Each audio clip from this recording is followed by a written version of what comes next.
Rose and Gold. I'm your host, IK, and this is my lovely co-host, Dr. Ross. Howdy, y'all. Wagwan. Everything is everything. But let's get into our hot topics, starting it off with, it's Valentine's Day. So if you have a loved one or someone special, give them a box of chocolates and tell them, Happy Valentine's Day. Enjoy it right, guys. But let's get into our hot topics, starting it off with the Super Bowl. So if you didn't catch our last video, or if you didn't catch the Super Bowl, the Chiefs won and beat the Eagles, which we were rooting for the Eagles, but still, it was a tough game. The Eagles did throw a few different things, but still, either way, it was fun to watch. There was a lot of different performances and events going on with the Super Bowl that we're going to talk to you guys about. First off being the halftime show. Now, a lot of people are saying that they didn't think of it as anything too special, too great, even a 2 out of 10, a 1 out of 10. And others were saying that it was excellent, and Rihanna really pulled it off doing it again. So there's been mixed reviews. It's been really mixed, but I'm going to say it wasn't as good as anything like Prince or even something like The Weeknd's, how he had a full intro sort of sequence in it. That's true. It was just very simple, very, just like a concert, regular.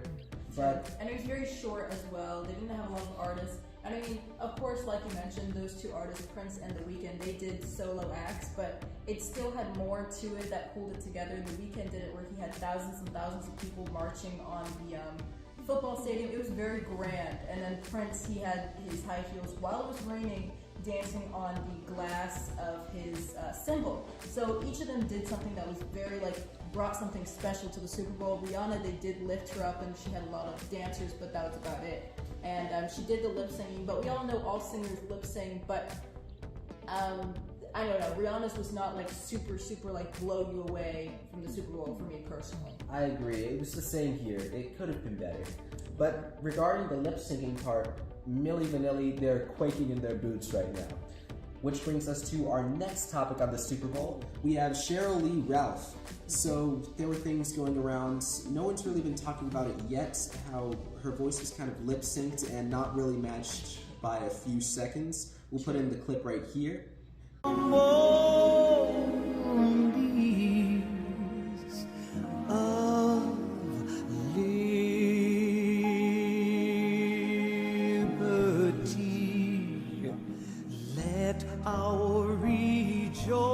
Spectacular, amazing, but it should be more national, everyone together, instead of being so divided for the Super Bowl. Since the Super Bowl is where everyone comes to have fun, enjoy hot dogs, cook on the grill, and of course, watch an incredible game.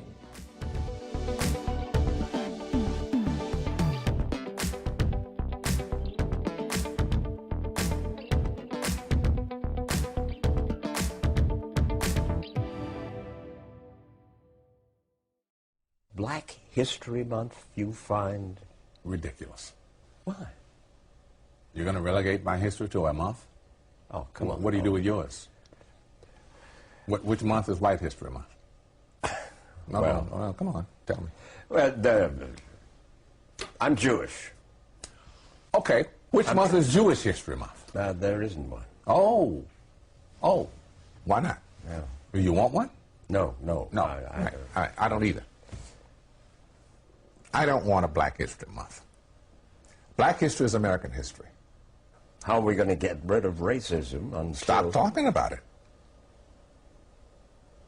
I'm going to stop calling you a white man. Yeah. And I'm going to ask you to stop calling me a black man. I know you as Mike Wallace. You know me as Morgan Freeman. On to our next hot topic, we actually are going to talk about Megan Fox. In our last episode, we talked about the split between Machine Gun Kelly and Megan Fox, but fans have decided to bring up a photo shoot that she did with Cristiano Ronaldo way back in 2011.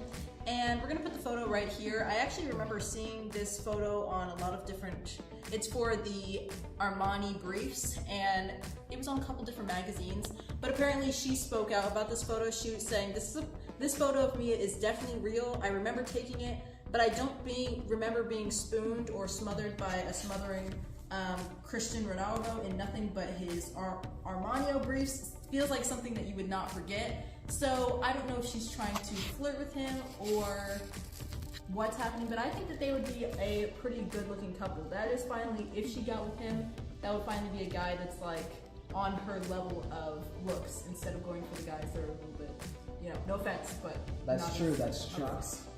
I'd always love to take you out to lunch, and or dinner, because I can show you something right.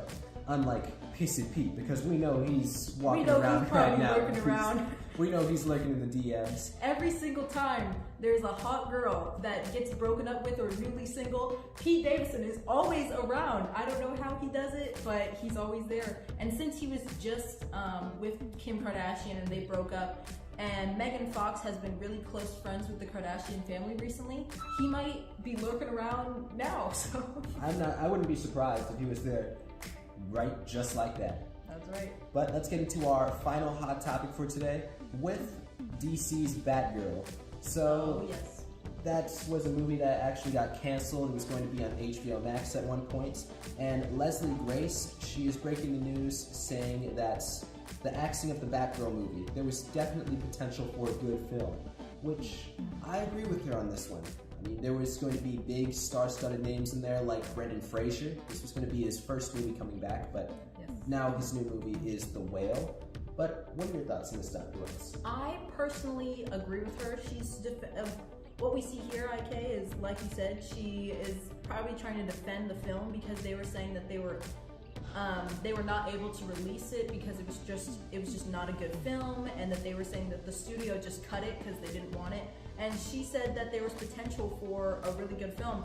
Honestly, you never know until you get to see an audience that can actually see it, because she might have thought her acting was like spectacular, and we're not putting any shade on her acting because it might have been amazing. Maybe it was like the storyline that the studio didn't like, maybe it was something else completely, but you don't know until you actually get to see it and see the movie and see the film like as a whole. Speaking about films getting canceled and axed, if Batgirl didn't get a release, then it still baffles me how The Flash got a release, which we're going to be talking about for our last hot topic. I just wanted to talk about that one because this one looks really good from the trailers. It's still bad how Ezra Miller, you know, with all of the scandals and different things that he's been involved in, he's still going to be in the film as the main character. I know, I'm not very pleased with that just as a whole, because there's a lot of time, sorry to cut you off, IK. There's a lot of time with these directors and actors when they do these horrible things and they still get to make their career and still do their career. It's just not fair, not right. It's true, but you know, the one thing with this film that has rooting for it, there's not only going to be Ben Affleck as one of the Batmans, but they're also bringing back General Zod from the first Superman film, Man of Steel, and they're bringing back Michael Keaton as Batman. So we love Michael Keaton. That's one thing I'm excited for. Yes. Although Michael Keaton, I feel like he's a little bit old for the role, and if you did see the trailer, we'll put it right here. He's doing flips and rolls, and he's jumping and flying. Maybe he's like how Salma Hayek said, no matter how old you get, you can still do a couple stunts. But Salma Hayek also said in that interview that after she did all her stunts for The Hitman's Bodyguard, she was definitely limping and aching everywhere. So we hope that Michael Keaton does this one up right. We're going to give you guys an in-depth review when that one comes out, because I'm excited to see Michael Keaton back out on the screen flying around like Batman. But these were all of our hot topics, and for Kylie Jenner, that's for you. Make sure to buy yourself a bottle of the Jamaican shampoo, which is in the link in the description below, along with all of our friends' establishments. So, we'll see you on the next episode. Jay-Z, maybe put more funding into the Super Bowl halftime show next year. Don't be a cheap.